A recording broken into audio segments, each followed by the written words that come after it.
Hola, hola, ¿cómo andan? Bienvenidos al Mejor Plan, el programa que le da pantalla a la usina cultural platense. Como todas las semanas seguimos descubriendo a los actores y a los eventos culturales de la ciudad que cada vez son más y por eso está este programa, para darle voz, para darle visibilidad. ¿Cómo andas, Lía? Bien, muy bien. Pensaba en la ciudad de La Plata y pensaba en esta idea de la Torre de Babel, ¿viste? Donde están como siempre los actores, los cineastas, los productores, como que hay un montón de cosas que se juntan y le dan sentido como y color sobre todo a esta ciudad en lo que tiene que ver con la cultura. Me gusta tu metáfora y por esa metáfora te voy a preguntar cuál de esa Torre de Babel, cuál es tu evento preferido en el año. Puedo decir el FESAL, por supuesto, Festival de Cine Latinoamericano de La Plata, porque estamos nosotros, pero me parece que no quedaría muy bien, ¿no? No quedaría muy bien, estaría bueno al espectador que eligas otro evento, ya que el FESAL estamos hace tantos años, ¿no? Así que estaría bueno nombrar a otro.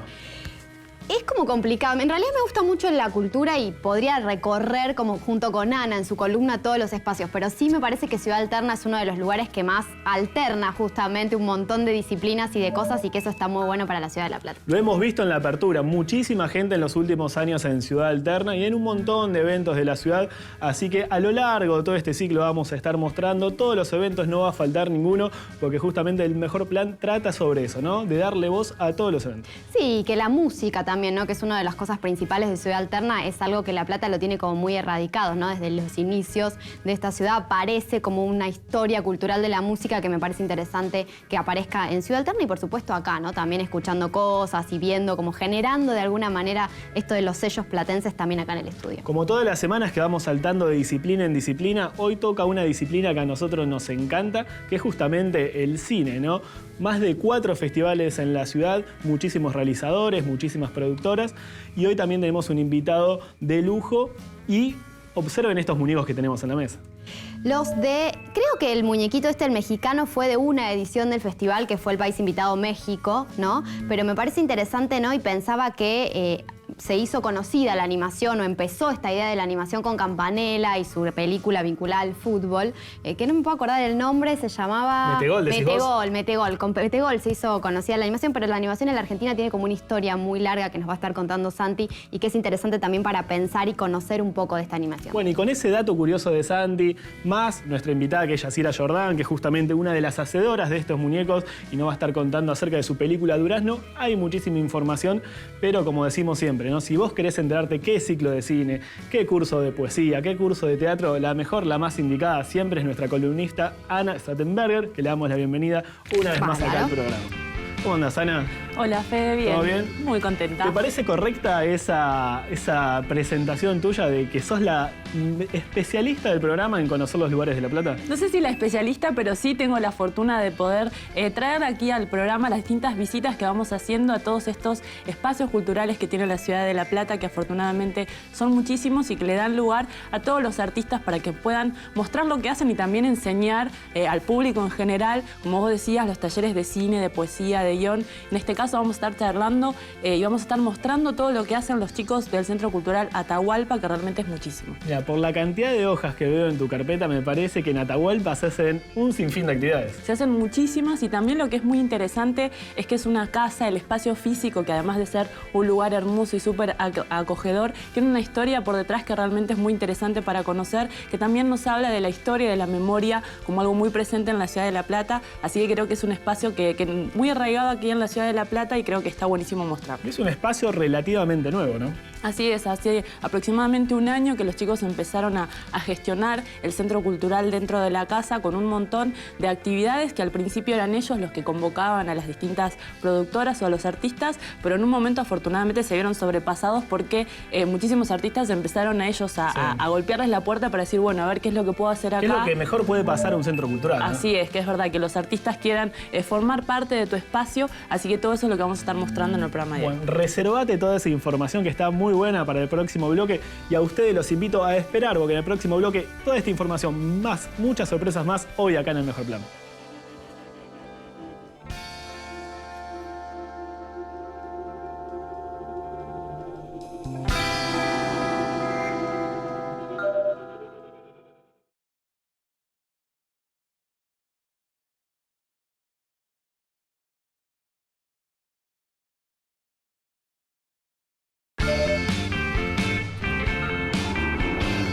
Seguimos en el mejor plan, seguimos hablando con Ana y justamente me parece que estás en el sector de carpintería y nada más oportuno, ¿no? Porque la red de centros culturales y la cantidad de espacios que hay en la ciudad se fue creando a pico y pala, ¿no?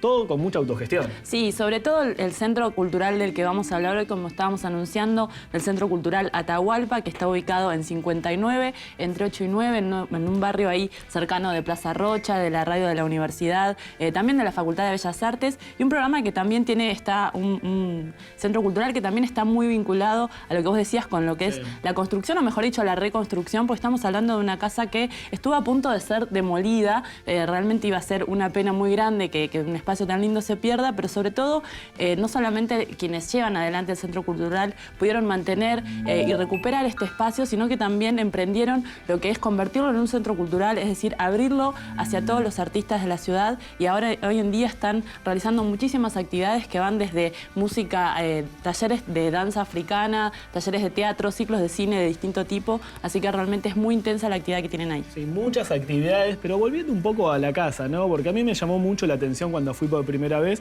que es una casa que si no hubiera sido un centro cultural, realmente yo desconocía la importancia que tiene para la ciudad. Así es una de las primeras casas que se construyeron en la ciudad. Esta forma parte dentro de lo que son las edificaciones de lo que fue el casco fundacional de la ciudad de La Plata, así que tiene muchísima trayectoria aquí en la ciudad de La Plata, pero hay una pequeña vivencia que la convierte en un punto central, porque allí es donde vivió Diana Teruggi, la mamá de Clara Anaí, la nieta que aún hoy se está buscando, así que también forma parte de un espacio que reivindica lo que es la memoria y que también mantiene presente esos valores. Bueno, así que más que nunca, qué bueno que eso se haya convertido en un centro cultural. Y a mí de los centros culturales lo importante es cómo gira la gente, ¿no? Y cómo se lo van apropiando, vos los decías, a través de un montón de cursos, de un montón de ciclos. Es una casa que tiene muchas habitaciones y un patio interior ideal para hacer actividades. Sí, así es. Realmente a quienes no lo conozcan los invitamos a que se acerquen, porque es un espacio que realmente dan ganas de quedarse, que recordemos, bueno, para quienes todavía no hayan tenido la posibilidad de visitarlo, es un espacio que mantiene gran parte de lo que es las condiciones en las que ni bien se habitó la casa, así que realmente entrar al lugar es como entrar en una especie de túnel del tiempo, porque todavía mantiene todo lo que es la decoración de principios del siglo pasado, así que es muy lindo para visitarlo. Tuviste la oportunidad de conocer a los que la vienen llevando adelante el Centro Cultural, ¿no? Así es, a Natalia y a Manuel, quienes son, digamos, como las caras visibles detrás de una gran organización de mucha gente, porque obviamente llevar adelante un centro cultural requiere mucho trabajo. Bueno, hay un informe donde vamos a conocer en exclusiva lo que es el lugar y lo que son los organizadores, así que los invito a ver el informe y después seguimos hablando con Ana de todo este material.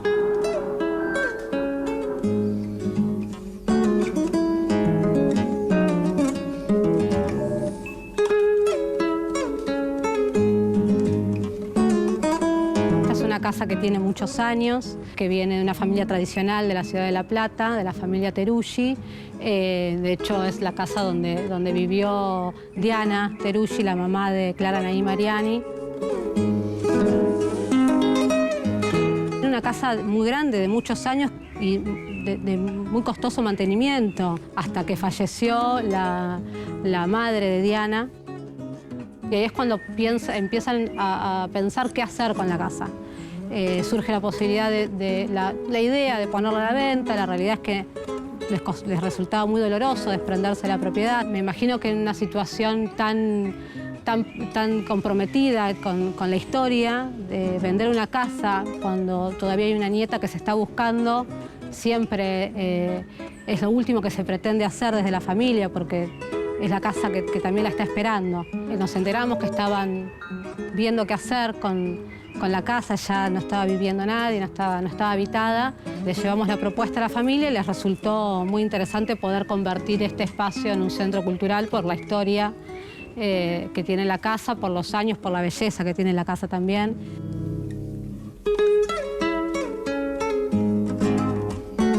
El centro cultural se llama Atahualpa porque nos pareció que es el nombre que sintetiza nuestras raíces culturales, que de alguna manera nos convoca también a la unión latinoamericana, a la cultura, a lo intercultural, al intercambio cultural, pensando también en una coyuntura política que nos pone de cara a la sociedad a trabajar en la unión de los pueblos latinoamericanos, en todo el intercambio cultural En la casa hay teatro para niños, arte para niños, danza acrobática, danza africana.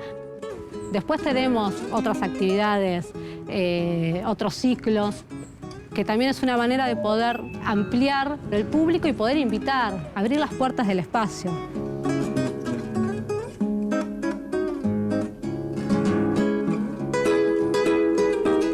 La verdad que se han acercado muchísimo la gente del barrio al lugar. Durante los primeros meses teníamos un cartel muy grande en la puerta anunciando los talleres que estaban por comenzar y la verdad es que hubo una recepción bárbara de parte del barrio.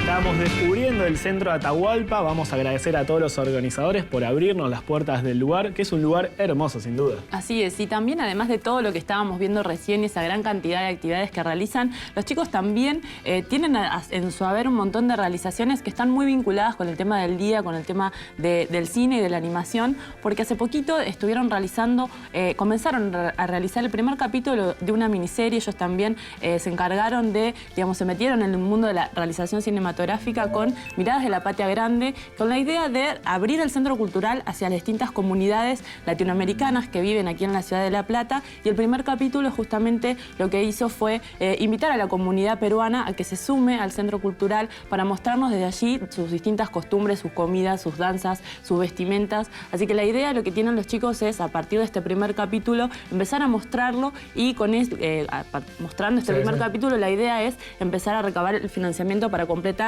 toda la serie, en la que justamente en cada uno de los capítulos lo que van a hacer es invitar a distintas comunidades para que en cada una de ellas poder hablarnos de esta relación que presenta la ciudad de La Plata con distintos colectivos de toda América Latina. Aparte, cuántos colectivos que están habitando en la ciudad de La Plata, así que me parece que es una serie que va a tener mucho para recorrer y está muy bueno, y hay que estar atentos a ver cuándo empiezan a proyectar el resto de los capítulos. Sí, también es muy interesante ver, ¿no?, cómo se está gestionando esto, cómo desde lo independiente cada vez más se intentan mostrar historias autóctonas, se intenta producir de una manera en la que obviamente sabemos que cuesta muchísimo, hay mucho esfuerzo por detrás, así que ellos recién comienzan con este camino, así que bueno, vamos a estar expectantes a ver cómo resulta este camino de la realización dentro de los organizadores de Atahualpa. Bueno, vos lo dijiste cuando presentaste el informe, ¿no? La historia importantísima que tiene detrás esta casona, las actividades que se están realizando, más la producción audiovisual que van a llevar adelante, así que me parece que el Centro Atahualpa empezó con el pie derecho. Sí, también vamos a recordar que en la 9ª edición del Festival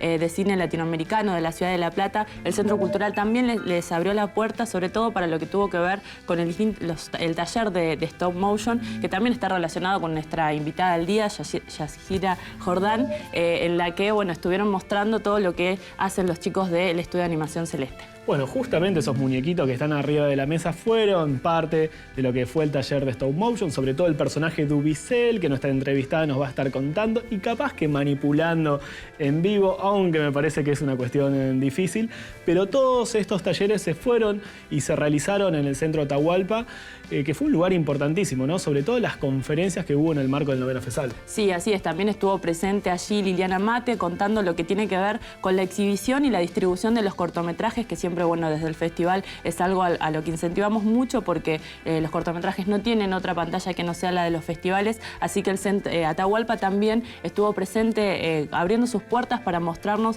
todo lo que se está haciendo en ese sentido, así que me parece que es muy interesante, y para quienes todavía no se acercaron, los invitamos a que a través de la página de Facebook del Centro Cultural se informen acerca de cuáles son los distintos talleres, porque realmente hay muchísimas cosas para hacer, así que creo que todos van a encontrar algo con lo que sentirse identificados. Mira, yo pasé hace unos días caminando y escuché que había como unos tambores africanos entre tantas actividades que debe haber ahí. Así es, en la época del verano el Centro Cultural tiene bueno, estábamos viendo en las imágenes un espacio al aire libre que realmente es muy lindo, así que me comentaban que a veces los vecinos se quejan un poquito, es verdad que los vecinos de alrededor cuando se ponen con todos los tambores ahí afuera, pero la verdad que los chicos lo disfrutan muchísimo y son más que bienvenidas, porque lo que están haciendo es ofrecerle a toda la comunidad la posibilidad de practicar practicar esta danza que es tan lejana por ahí a lo que conocemos en la ciudad de La Plata. Por supuesto, y a los vecinos que se apropien del centro cultural, como han hecho barrios como Meridiano Quinto, ¿no? Por ejemplo, el centro cultural abre las puertas, así que me parece que está muy bueno aceptar todas esas ofertas que ellos ofrecen. Sí, me parece que es realmente muy interesante todo lo que tienen para ofrecer y también para destacar todo el trabajo de quienes lo llevan adelante. Bueno, volvemos a repetir, en la página de Facebook buscan Centro Atahualpa Cultural y aparece toda la información. Así es, allí van a poder encontrar los distintos horarios en los que pueden realizar los talleres, pero también las distintas funciones de teatro y los ciclos de cine que ofrecen los chicos. Bueno, Ana, muchas gracias y muy completo como siempre. Nos volvemos a ver la semana que viene. La semana que viene veremos por qué espacio estamos visitando. Y ustedes no se vayan porque en el próximo bloque la entrevista con nuestra invitada en el día de hoy.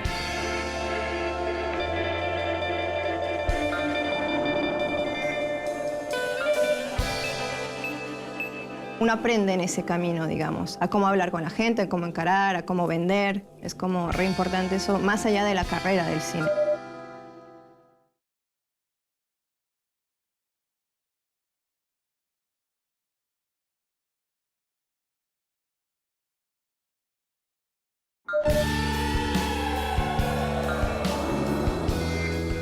Seguimos en El Mejor Plan, en un bloque que a mí me encanta porque aparte hoy nos visita una amiga. Así es, estamos hablando de Yashira Jordán, que está acá con nosotros en La Plata, desde Bolivia, presentándonos todos sus proyectos. ¿Cómo estás, Yashira? ¿Dije bien el nombre? Sí, Muy la bien. primera vez sí, después no. Pero Después, no, eso ya de a pasó. poco lo vamos a ir aprendiendo, no Yo te voy a hacer preocupes. un paréntesis. Estoy Cuando acostumbrada. ella pisó La Plata, automáticamente yo la bauticé como Yashira. Está muy bien. Fede te tú y bautiza. un montón de gente ¿Viste? también. Por eso, ya puedes adoptar el nombre, el segundo nombre. No, pero bueno. Bueno, vamos No a sé, nombrarla está todo Yashira. bien. Bueno, muchas gracias por estar acá. Un honor que puedas venir al Igualmente. programa y que nos vengas a contar la cantidad de actividades que están haciendo. Sí, desde que terminé la carrera, más Sí. o menos, comencé un estudio de animación que se llama Celeste. Acá hay un par de De muñequitos. compañeros ahí de los proyectos que se están desarrollando ahí.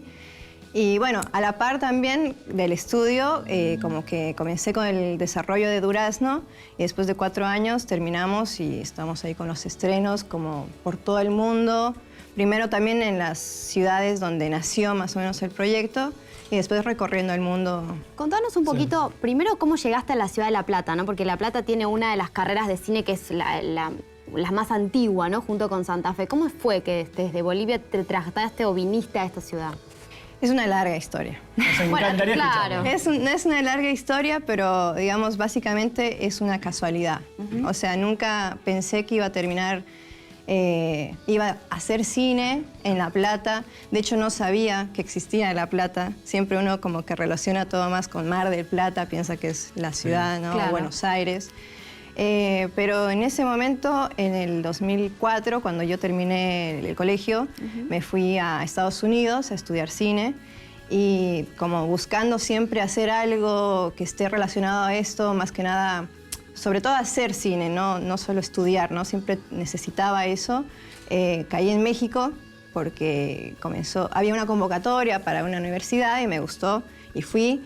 Y bueno, ahí comencé a hacer también como otros proyectos, a filmar. Me invitaron a filmar en una tesis de 35 milímetros, que para mí fue un sueño hecho realidad.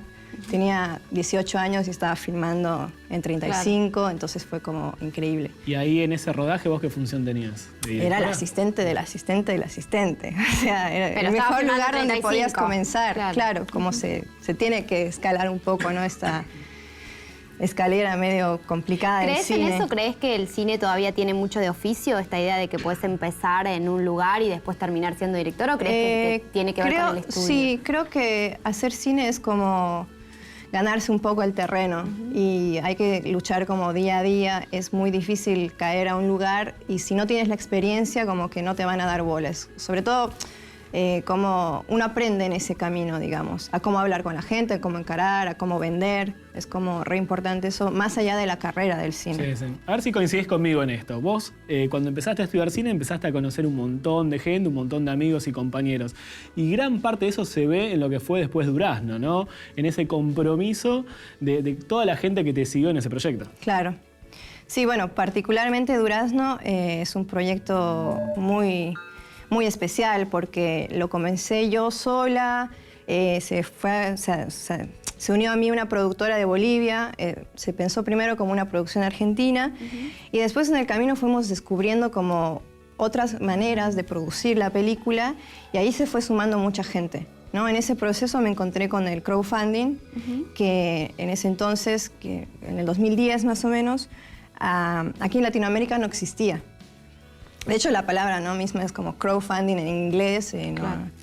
Sí, no, pienso por ahí para la gente, ¿no? Que estamos hablando de la película, del crowdfunding, que es algo así como la producción colectiva de alguna manera y que todos pueden colaborar y participar o ser productores de la película. Financiamiento colectivo vendría a ser como el término así correcto. Y me acuerdo de Durazno, ¿no? Que también vos decías, bueno, empezó como algo muy personal y tiene que ver con una historia personal y con esta idea del viaje al revés, ¿no? No venir desde Bolivia a La Plata, como empezamos hablando, sino de venir desde La Plata hasta Bolivia buscando algo un poco. Sí, de hecho es un poco eso, como volver a las raíces. Claro. ¿No? O sea, como digamos, la historia un poco de Durazno es este personaje que es real, es un documental y él va en búsqueda de su padre, pero también va en búsqueda de sí mismo, como para reconstruir su pasado, porque él fue adoptado cuando tenía 4 meses.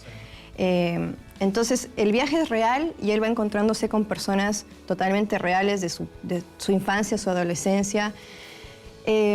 Bueno, junto a él está toda esta parte de la ficción que está Nahuel Pérez Vizcayart, que en el viaje es el mismo también, está todo documentado, digamos, como el actor que acompaña al personaje para construir como los momentos más importantes del pasado de este personaje.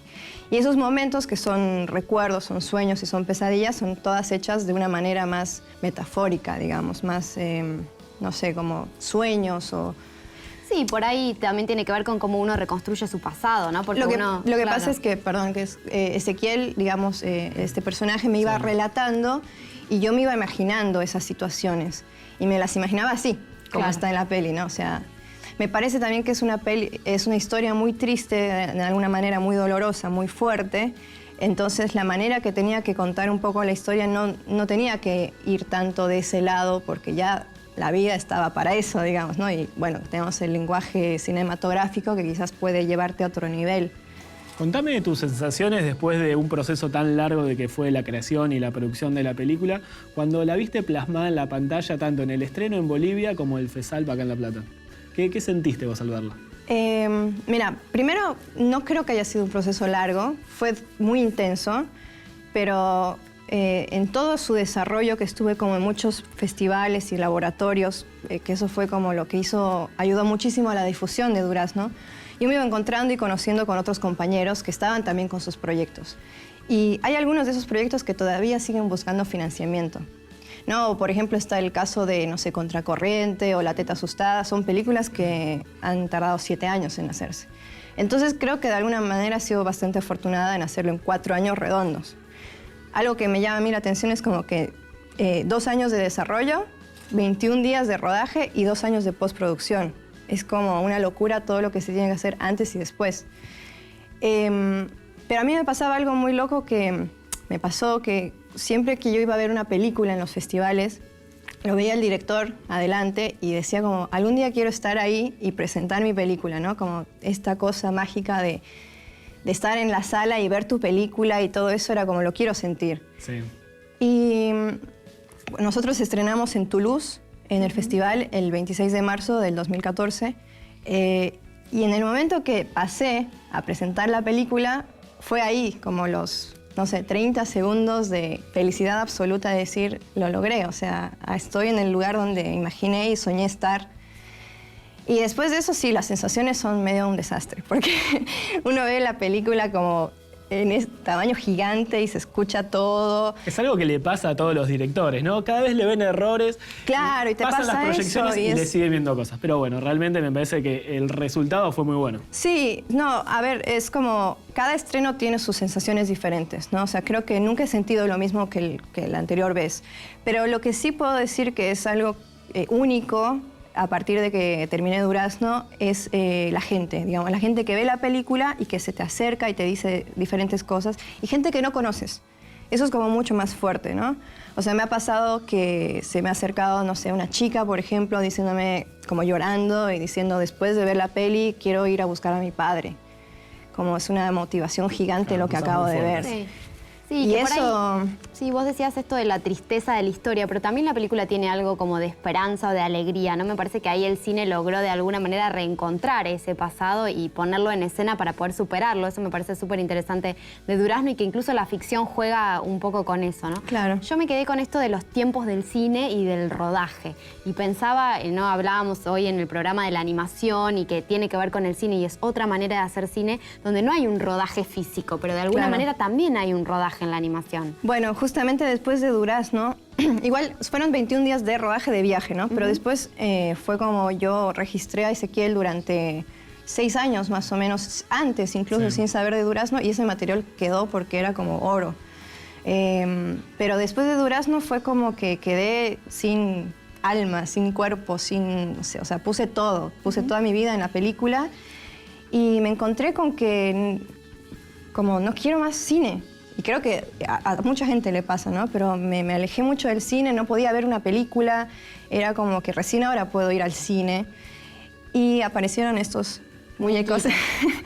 Y fue como amigarme también un poco con el mundo audiovisual, porque yo ya tenía el estudio y surgió la oportunidad con el FESALP de hacer los separadores, que dijimos hagamos stop motion porque nos encanta el stop motion, probemos con esto, y fue como también experimentar mucho. Pero para mí fue como, wow, o sea, no trabajar con humanos y poder hacer lo que quieras. ¿Y vos ya habías manipulado el stop motion? ¿Ya habías trabajado? No, fue nuestra primera experiencia y fue como increíble. O sea, aprendimos muchísimo, pero fue, yo creo más que nada, en el cine hay como para mí la clave son las relaciones humanas. Entonces, llegar a un buen equipo, una buena energía, es lo que va a lograr que el producto sea mágico, digamos, ¿no? En Durazno sí hubo mucho de eso también, pero la historia era muy, muy cruda, entonces como que afectó a todos en lo más profundo de cada uno, digamos. En el stop motion capaz te vuelves un niño de nuevo, entonces yo no soy animadora concretamente, estoy más del lado de la producción, pero igual te da como ese espacio como para poder decir... Sí, la animación te permite jugar un poco, ¿no? Pero si querés, después seguimos charlando un poquito de esto, de los juegos que tienen que ver con la animación y vamos a hablar con Santiago, que nos va a contar algo muy interesante de la animación y acá en la ciudad de La Plata. Eso me parece también interesante para todos, ¿no? De empezar a conocer y a tratar de entender cómo viene o cómo aparece esto de la animación en la Argentina. ¿Cómo andas, Santiago? Bien, ¿vos, Lía? Bien, todo bien, sí. Estás escuchando a Yacira, por supuesto. Escuchando atentamente y justo hoy ayer nos contaba esta historia del protagonista de Durazno, de cómo reconstruía su pasado, algo que nosotros siempre hacemos hincapié, ¿no? Reconstruir el pasado. Y me pareció oportuno hoy que estamos en el mejor plan hablando de animación, llegar a este personaje que hace a la historia de la animación, no solo argentina, sino de la animación mundial, pero que a pesar de ello es un personaje olvidado por la historia de la cinematografía. Así que hoy vamos a desarrollar un poco, te propongo si querés lo mantenemos el suspenso, pero es un personaje que llegó a decir la frase: Disney es grande, pero yo fui el primero. Y yo me enteré de este personaje por vos y sé muy poquito, así que estoy muy curiosa por saber un poco más. Casi lo nombro, pero no lo voy a nombrar, lo dejamos para el programa que viene.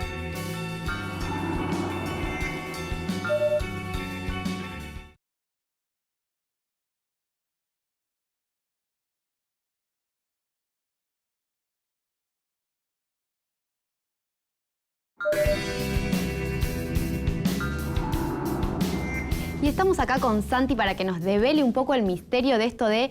Yo tenía entendido que Blancanieves era el primer largometraje de animación, ¿es así? Hay mucha disputa en ese sentido, todos quieren tener el honor de haber sido el primero, pero en este caso tenemos que mencionar a Quirino Cristiani, un inmigrante italiano que llegó a la Argentina en el año 1900, cuando él tenía tan solo 4 años. Se crió en este país y fue nada menos que el autor del primer largometraje animado del mundo, no solo de Argentina, sino del mundo. Sí, o sea que Quirino Cristiani, que encima es de Bernal, de acá cerquita, fue uno de los pioneros en la animación y que incluso fue anterior a Disney. Tengo entendido que vino Disney acá a la Argentina y se conocieron y demás. Exactamente, él llegó con su familia, como todos en la época querían que su hijo sea mi hijo el doctor, ¿no? Claro. Que era lo que todos pretendían, pero él sin embargo se volcó por las bellas artes, finalmente llegó a este mundo del cine casi de casualidad, a través de él dibujaba historietas para el diario Crónica en la época, luego lo convocan para llevar adelante una especie de fragmento humorístico cinematográfico, audiovisual, en lo que era el antepasado, si se quiere, de sucesos argentinos, ese fragmento de estilo noticiero que se pasaba al principio cines, de ese claro. resumen en el cine, y de esta manera Quirino Cristiani se mete de lleno en lo que sería el mundo cinematográfico, desarrollando algunos fragmentos para luego desembocar en lo que fue este primer largometraje animado que llamó El Apóstol. Sí, y que uno siempre piensa en la animación y piensa como en lo infantil o en cosas que tienen que ver con el entretenimiento y nada más, ¿no? Aunque nunca es entretenimiento y nada más. Pero esta primera película de animación, entonces mundial, también tenía algo vinculado a la política de la época. Un personaje recurrente en la cinematografía de Cristiani era estas referencias a Hipólito Yrigoyen. En entonces, cuando se estrenó El Apóstol en el año 1917, para imaginarnos, estuve buscando algunas fechas, 2 días antes de que se estrenara este largometraje, fue la Revolución Rusa. Así que imagínense de qué época estamos hablando. Y sin embargo, Cristiani tuvo que imaginar, tuvo que soñar cómo poder crear estos personajes animados con unas herramientas muy precarias, imagínense, para la época, y logrando un gran resultado desde lo que fue El Apóstol, que hacía referencia, como decía, a Hipólito Yrigoyen, satirizando un poco lo que era la actividad de Yrigoyen en la época, que era algo que se nombraba en el noticiero de la actualidad, era este impulso de Yrigoyen para terminar con la corrupción. Él un poco satirizaba esta figura tan peculiar y que ha sido enigmática en la historia argentina. Sí, y algo que pasó con este material, ¿no? Es que no tenemos nada para ver de estas imágenes, porque una de las cosas que también vale decirlo en la Argentina, no hay una política de restauración o de recuperación, o por lo menos no había. Ahora sí han aparecido como ciertas cosas donde podemos encontrar y archivar este cine, y eso me parece que fue una gran pérdida, ¿no? Perder este material de animación de Quirino Cristiani. Justamente con el aprecio que le tenemos a la historia, especialmente del cine, la historia en general, más del 90% del cine mudo argentino y el 50% aproximadamente del cine sonoro se ha perdido por esta falta de políticas de conservación, por no estar en los lugares indicados. En el caso del material de Cristiani, hubo un primer incendio, encima sufrió 2 incendios este hombre, sí, y todo su material ha sido prácticamente perdido. En un primer caso, en lo que era una cinemateca que él tenía, unos laboratorios donde él guardaba, allí se produjo un incendio, y después en los laboratorios Valle también sufrió otro incendio, también parte del material y la falta de cuidados en cuanto a seguridad para poder proteger este material. Sin embargo, a pesar de ello, tenemos un poco material para mostrar de qué se trataba estas creaciones de Cristiani. Sí, que estamos hablando del Mono Relojero, un cortometraje que tiene que ver con cuentos de Vigil, ¿no? Si no me equivoco. Exactamente. Constancio Vigil, sí, que después fuera el de Editorial Atlántida, claro, el fundador, entre otras cosas que desarrollaba, le encarga, hace este trabajo por encargo Cristiani de poder desarrollar una fábula llevada a la cinematografía de animación. Si querés vemos un fragmentito, aunque sea del Mono Relojero, y después nos seguís contando un poco esta historia interesante de Quirino Cristiani. ¿Te parece? Vamos a compartirlo. Bueno, vamos a verlo.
¿Te gusta este?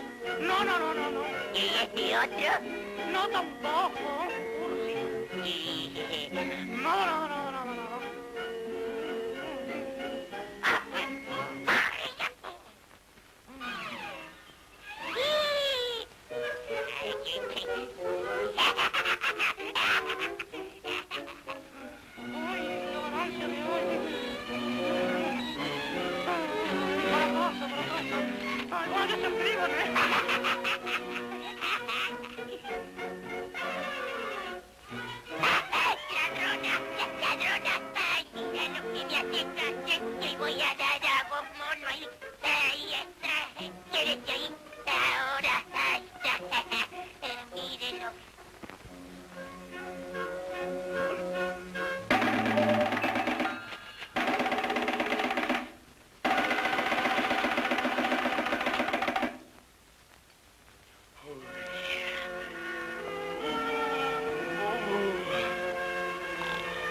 No tiene nada que envidiarle realmente a Walt Disney, este Quirino Cristiani, por lo que vimos ahí, ¿no? De ese mono tan travieso que está jugando con los relojes. Bueno, justamente el mono relojero fue realizado con la técnica del acetato, que era lo que ya estaba usando Walt Disney en el caso del estreno de Blancanieves para el año 1937.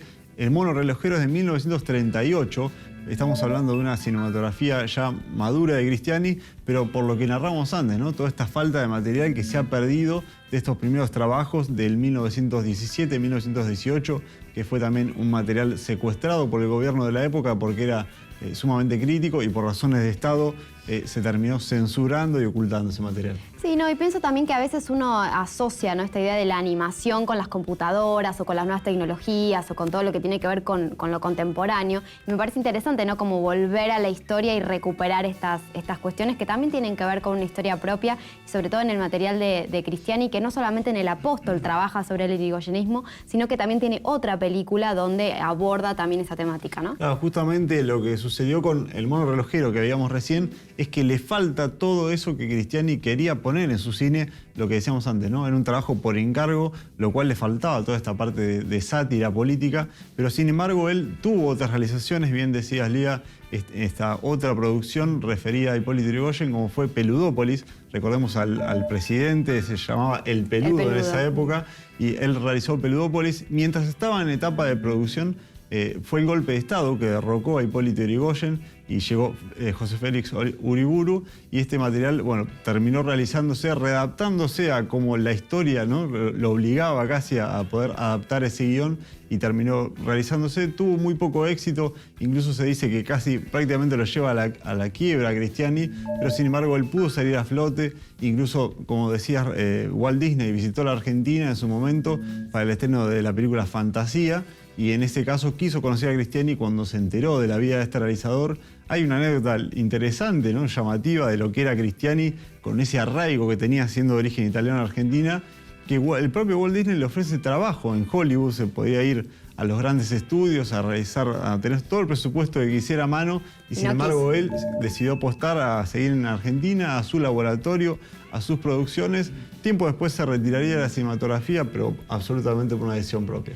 Sí, no, pensaba también, ¿no?, que aparece, nosotros ahora lo contamos como si fuera de conocimiento público, ¿no?, esta figura de Cristiani, y una de las cosas que pasó fue que hace poco se descubrió su figura inclusive en su ciudad, ¿no? Pienso en esto de que siempre estamos hablando de La Plata como ciudad cultural y demás, y cuántas historias hay que no salen a la luz como esta de Cristiani, que creo que fue hace 2 o 3 años que empezó a descubrirse este personaje, ¿no? Hace muy pocos años, justamente en la última edición del Festival de Cine Cartón, que es un festival de cine dedicado a la animación, se le hizo un homenaje a Cristiani por esto, ¿no?, por considerarlo que es un personaje olvidado y que merece ser recordado y puesto en conocimiento su cinematografía. Y me gustó una propuesta que lanzaron ellos, que es nombrar el 9 de noviembre como el Día de la Animación Argentina. En ocasión, el 9 de noviembre de 1917 fue cuando se estrenó El Apóstol, esta película, decíamos, ¿no?, el primer largometraje animado, sí, que duró más de 6 meses en cartelera, a 7 funciones por día. Todo un símbolo para lo que es la historia del cine. Así que creo que yo por lo menos me sumo a esta propuesta de nombrar el 9 de noviembre como Día de la Animación. Bueno, sumémonos entonces al 9 de noviembre y preguntémoslo a Yasira, que está trabajando en la animación, ¿qué le parece esto, no, Fede? Así que seguimos con ustedes y la entrevista. Nosotros también seguimos hablando de animación. Realmente qué datos curiosos e interesantes, ¿no? La animación No sabía. argentina. Sí, está buenísimo. Yo también me acabo de enterar junto Sí. con vos de esto. Hace un ratito me hablabas sobre la creación de lo que fue Celeste y las ganas de volver a filmar que te dieron. Contame los nuevos proyectos que están relacionados a Celeste. Sé que hay algunos que están vinculados a los pueblos originarios. Sí, nosotros ahora estamos desarrollando, bueno, terminamos ya el desarrollo de una serie que es infantil de 26 capítulos que se llama Pachahuahua. Y bueno, básicamente es como una historia de 5 personajes que representan a diferentes culturas latinoamericanas y que cada uno tiene un viaje que emprender y encontrarse con un conflicto en el medio. Y bueno, hay un narrador que cuenta un poco como toda la historia de cada cultura de estos personajes. Pero básicamente se enfrentan con una nueva sociedad, digamos, que es un poco como una metáfora con lo que nos está pasando un poco ahora a nosotros, que es una cultura inventada que se llaman los vikingos. Obviamente tienen que ver con los vikingos, digamos, pero estos son un poco como sacados de la era del like, ¿no? Entonces Claro. son los vikingos, que son completamente contrastados a estos personajes de Latinoamérica que están como muy cercanos a la naturaleza, qué sé yo.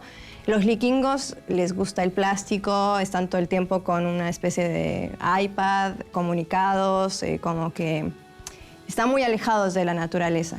Sí, por ahí están alejados también de la cultura latinoamericana, ¿no? Pensaba en esto que estábamos hablando con Santiago y lo que vos nos contás del proyecto y cómo aparece otra animación, ¿no? No solo en Argentina, sino en todo el continente que está bueno como para contrastar con este como monopolio de Disney y de los chicos que ven Claro. solamente esos canales, ¿no? Sí, un poco es como que los vikingos son, digamos, a donde nosotros los latinoamericanos miramos un poco para afuera. Y la idea de retomar las culturas es también como para que los niños se interesen por un montón de cosas que son súper interesantes en cada cultura, digamos, ¿no? Sí, que como un mensaje. claro. Y en que cada- la televisión también aparezca como esto de aprender, ¿no? Que no solamente aparezca esta idea de ver otras cosas, sino que de alguna manera empiece habiendo un poco de conocimiento. Claro. ¿De cuántos personajes estamos hablando? Porque realmente te escucho hablar y me parece que se viene una obra muy importante. Sí, en realidad, más allá de la narrativa en sí, está un poco como lo complejo y el desafío que tenemos está en la metodología de producción. Son 5 personajes de cada cultura, pero son 2. O sea, de cada cultura son 2 y son 5 culturas, digamos, en general. Pero nosotros lo que queremos un poco es fusionar lo artesanal con lo industrial. O sea, acá como ven los muñecos, Sí. digamos, todo esto es hecho a mano, con mucho trabajo. Y la idea de Pachahuahua es como fusionar eso para que sea algo práctico, ¿no? Ahí hay si se puede ver, una carita que hicimos como un prototipo de uno de los personajes con unas impresoras 3D. Entonces lo que nosotros queremos hacer es un poco que todos los personajes estén construidos de esta manera para economizar tiempo. Porque Claro. el stop motion es, o sea, básicamente es Sí, es un foto, trabajo de hormiga, foto, claro, foto. sí. Y todo lo que es el desarrollo es como mucho tiempo. Eso te iba a preguntar, para ubicar un poco al espectador, ¿cuánto tiempo lleva hacer un corto de stop motion o en este caso la serie que están pensando ustedes? Bueno, depende. Depende muchísimo de qué tipo de personajes estás desarrollando, depende de... Nada, como depende mucho de qué proyecto, pero te puedo decir que los separadores, por ejemplo, de FESALP, igual fue una maratón eso. Sí. Lo hicimos en 2 semanas, ¿puede ser? Ah, bueno, es un tiempo bastante rápido. para Pero eran 16 segundos, creo, no sé, en un día. No, mentira. No sé, como un segundo, 2 segundos en un día, ponele. Y cada separador eran 16 segundos, así que 2 semanas, no sé, hacer las cuentas, pero Sí. más o menos es como Sí. una locura. O sea, es foto, foto, foto y... Bueno, Tengo pero una última sí. pregunta yo para Yacira. ¿Ya te sentís platense? Un poco. Muy bien, un poco. De a poco te vamos acomodando y acostumbrando. poco, sí, ¿Te puedes sí. decir Fede Yacira, entonces? No. No, todavía, pero, che, no lo logramos. Bueno, muchísimas gracias por estar acá. Para nosotros Bueno, gracias un a placer ustedes. enorme que hayas compartido el programa con nosotros. Bueno, gracias. Bueno, realmente se nos ha ido el programa, ¿no? Tuvimos muchísima información, pero la pasamos muy bien. No sé vos, ¿la pasaste bien? Sí, la pasé bien. Estaba pensando en si podemos convencer a Yashira que nos deje algún muñequito, pero no creo, ¿no? Y la vamos a convencer detrás de cámara. No sé. A Daniela también, que la vino a acompañar. Daniela, es verdad que la vino a acompañar. Y a todo el equipo de Celeste también un fuerte abrazo. Muchas gracias por estar acá de vuelta. Gracias. Y como siempre, nos vamos con mucha música platense, con Toto Tomás y su videoclip Fugaz. Esto fue El Mejor Plan. Hasta la semana que viene.